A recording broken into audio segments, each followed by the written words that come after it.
Hi everyone, welcome back to my channel. I hope all of you are doing good. Now, in my recent review of Nokia feature phones, I've got some common questions that are frequently asked: whether or not this device can do a 4G hotspot, whether or not it can sync with Gmail, whether or not it can sync with Google Contacts, whether or not it can run WhatsApp. Now, do take note that the current generations of feature phone made by HMD Global are running on S30 Plus. Now we do have also devices running on KaiOS, especially the latest KaiOS 3.0, but this is limited to the US market for a reason. Unfortunately, the app supports for the KaiOS 3.0 is nowhere great compared to the previous generations of KaiOS, especially the 2.5.1, which is in the Nokia 8110 4G. Now I'm going to share with you how the Nokia 8110 4G is in its current state in 2023 and why we don't get to see much of these devices by HMD Global. This is somewhat an entry feature phone with smarter operating system, and you can see that the build quality is flimsy. Now, but do take note that you're going to see a lot of counterfeit 8110 4G in the market running at probably 1/3 of the original price, so you might want to be careful about that. Now, of course, we have a more colorful version of the Nokia 8110 4G compared to the original one, which was black in color, and of course the addition of a camera on the back with flash. Now this runs on Qualcomm Snapdragon 205 coupled with 512MB of RAM and also 4GB of storage. Now what makes the device unique is the operating system. So this is the first KaiOS device made by HMD Global. Now unfortunately, I have to be honest, the experience on this device was really bad.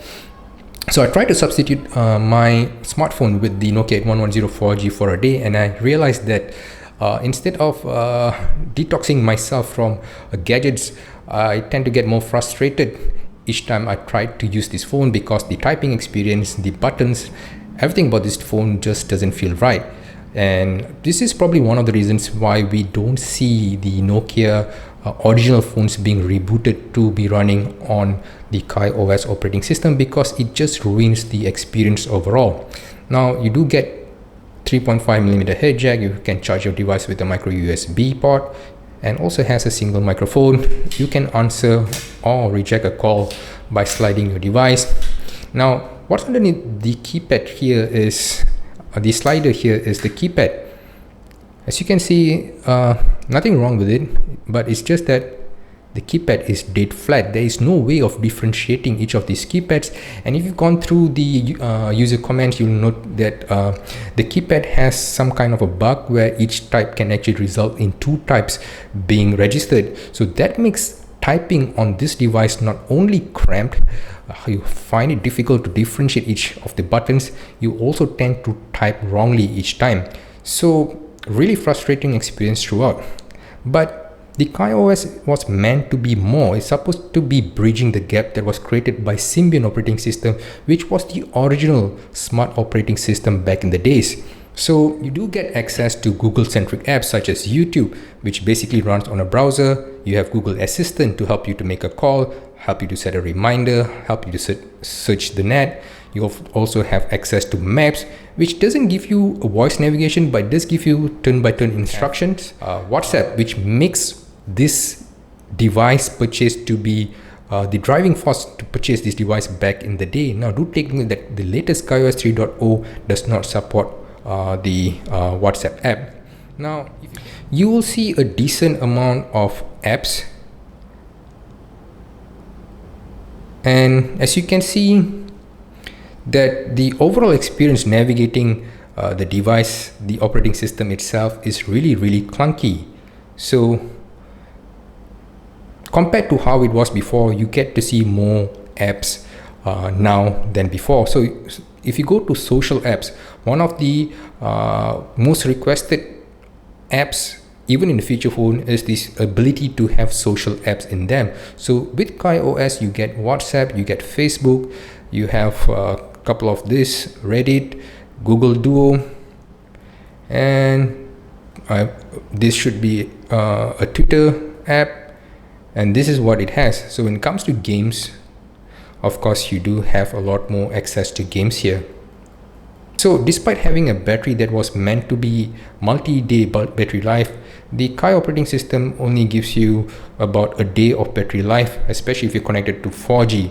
And since it is syncing to the Google server every now and then, you barely get a day of usage with such a device like this. Overall, the Kai operating system was indeed one of the operating system that had a lot of promises, but these days the lack of optimization as well as the limitation in the hardware makes the operating system somewhat clunkier than what you want to expect. So this is in contrast with the S30 Plus platform, which is dead right a feature phone platform which doesn't have complex connectivity to server. It doesn't need to do the additional things that is being done by the Kai OS operating system. So what actually happened to this operating system? Now, the Kai OS operating system was conceived in somewhere 2011. This is a Firefox OS based system, and in the initial period it was meant to be the so-called feature phone operating system and had even the participation of Google in them.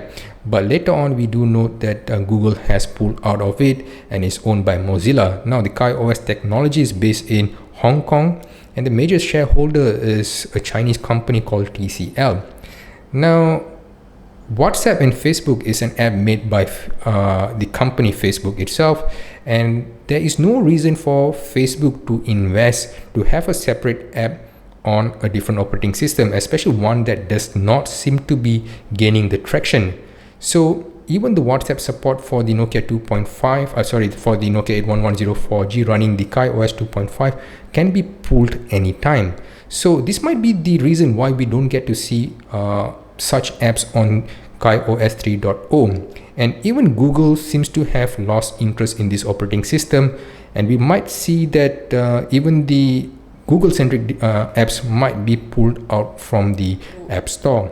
The future direction of Kai OS seems to be very guarded for the time being, with Google withdrawing the support and Facebook showing less interest than before. So with the absence of Google support, absence of critical apps, the Kai OS system is going to be a redundant operating system, and this might be the reason why HMD Global is focusing on S30 Plus platform. Now, if you want to have a cheap device or an entry device that can do certain syncing with Google servers and WhatsApp, and you just want to have a basic phone experience, you might as well get devices like Android One devices such as Nokia 1 or Nokia 2. All these devices are pretty much in the same category as the Nokia 8110 4G, and they do give you a full suite of Google experience compared to what the Kai OS can offer. Now I'd like to know your views on this. Have you tried a Kai OS device? What are the features that you look for in a feature phone? Does WhatsApp matter to you? Does having the ability to sync to Google servers for contacts and Gmail matters to you, especially when it comes to the feature phone segment? Do let me know in the comment section below. I do hope to see you in the next one. Do take care.